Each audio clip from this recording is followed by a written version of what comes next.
So, welcome to the Innovation Ramble, our weekly podcast.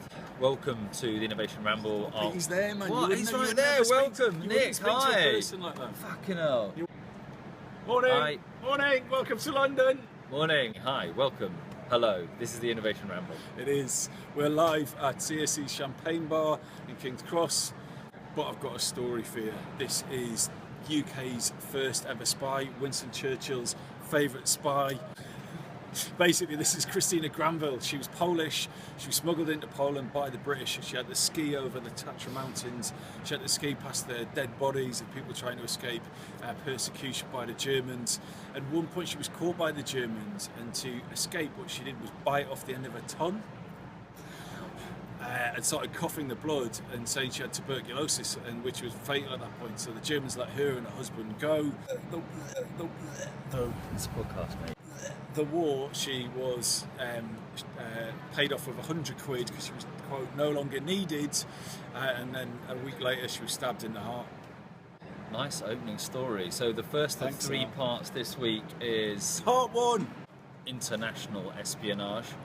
Let's start with China. Over the last 12 months, the FBI has seen a 53% increase in economic espionage. 95% of that coming from China, and it's no surprise. China has a long history of international espionage, dating back to Sun Tzu's, whose classic *The Art of War* includes I was going to do Sun Tzu. You've Sun Tzu'd me. I've Sun Tzu'd you. Go on. Well, let's skip on to No, it's good. I want to hear the Sun Tzu bit. I want to hear it. I'm just saying, you've Sun Tzu'd me. In Sun Tzu, You're always Sun Tzu'ing me. There was like over 100 references to spying and intelligence gathering. I could go into details, but I'll leave those. I don't want to steal it. I don't want to steal Right, your you thunder. totally Sun Tzu'd me, so I'm not going to do Sun Tzu. But what I am going to talk about is Acoustic Kitty. So this is some weird spy shit, right? So cats have a lot of amazing hearing because of the way their ears are structured, Nick. Yeah. So what the FBI did was basically implant a microphone into a cat's ear so it could hear a much wider area, ran some electronics through its body, and used its tail as an antenna. Because cats can go anywhere, right? Yeah. But the problem is getting a cat to do what you want it to do. Totally different thing. So they had to train the cat not to go sniffing after food. So they put this cat outside this proposed Russian spy thing area. So the cat trots off into the road and gets smacked by a taxi. $25 million US down the toilet. Oh dear, that's shocking. You've Sun Tzu'd me. Section 2. Section 2 is corporate espionage, and a new technology in this area is called Workday. It's a service that you can take as an employer. It helps you identify when your employees are going to leave, because they could be going with dangerous information, intellectual property that could be sold on to competitors. So Workday is an app that basically analyzes your behavior in systems. It looks at your social media posts. It looks at login, log out times.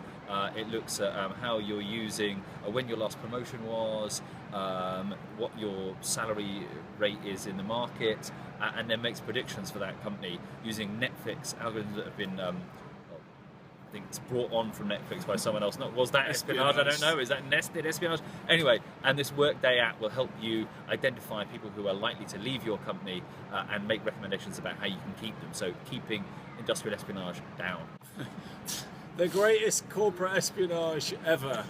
In the 1800s, tea was a big deal in Britain, but China grew all of the tea. So the East India Company, you may have heard of, smuggled their adventurer, that was his job title, Robert Fortune, and what he did was smuggle out some tea plants and some secrets of how to make tea from China to India, which was ruled by the British. And within his lifetime, Indian production of tea had surpassed the Chinese, and that was like the greatest corporate espionage ever.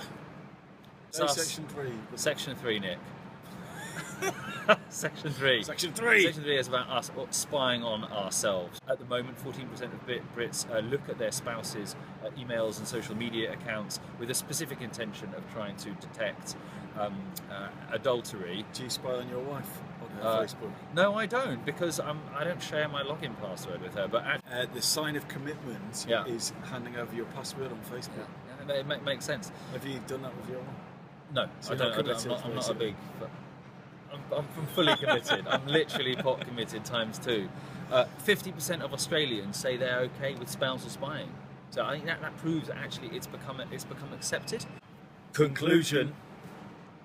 The modern world is full of spying and innovation. We're right in the middle of an innovation war. Companies, governments, individuals are looking to steal intellectual property and bypass their competitors. And it's a lot cheaper to bribe an individual than to develop the technology yourself, which is why we're seeing this prevalence of industrial and international espionage. And if you're sick of the man spying in on you, the UK Intelligence Service is rumoured to collect 21 petabytes of data per day. How big's a petabyte, Al? It's fucking massive. But if you don't like this, the law offers very little privacy in the UK. So you can sign the petition at don'tspyonus.org.uk. Excellent. And just after you've done that, give us a 5-star rating. Fucking now. YouTube, innit? YouTunes. Get on YouTube.